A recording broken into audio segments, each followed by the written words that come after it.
I just finished watching episode 2 of Returner's Magic Should Be Special on Crunchyroll, and I will say I have some thoughts. I have some thoughts about Returner's Magic Should Be Special, and I do want to make this for both the anime fan as well as the manhwa fan. So I'm not going to be going into spoilers necessary into where the series is going, so I just want to talk on my initial thoughts, and then we're going to talk about should you jump into the manhwa now and read ahead, basically. So let's start talking about it. So first and foremost, is it good?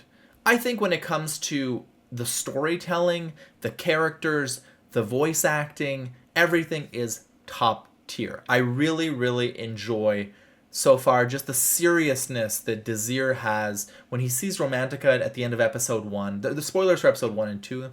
When he sees Romantica at the end of episode 1 and he remembers having seen her die on the front lines as they fought together, and how much that hurt him, and the feelings he get when he remembers these little moments that they shared, and obviously she doesn't know that they've shared them because he's gone back in time.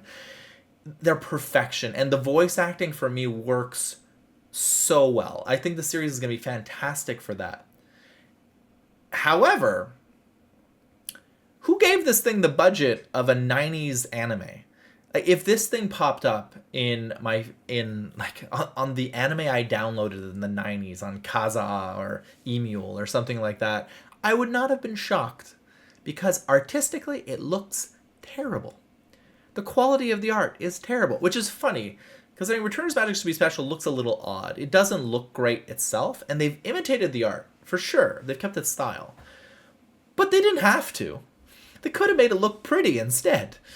And when I saw that CGI dragon that we spend a lot of time with in episode 1, I was just like, oh god, no.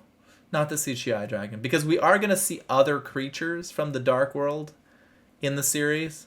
And I'm like, oh, they're all going to be CGI monsters, aren't they? I don't know. Maybe I'm the only one that feels that like heinous hate against CGI dragons and everything else. It still look cool. It's just they look like they're from two different series hitting each other, and it just doesn't work for me. That being said, is it worth watching? I think so. I'm going to keep watching it because honestly, I'm always excited to see a new manhwa adaptation, and particularly I'm enjoying the maturity of the characters. And this is one of the rare manhwa that have a great ensemble cast with great relationships that you truly care about.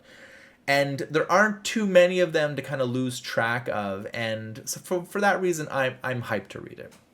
For the anime fan that's thinking of maybe jumping ahead and reading the manhwa, I'd say you need to make a decision.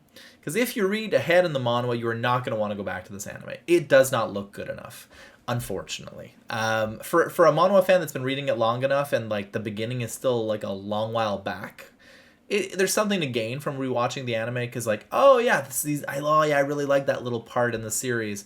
But if it's completely fresh, ooh, this series is going to be a rough one to watch after reading the manhwa.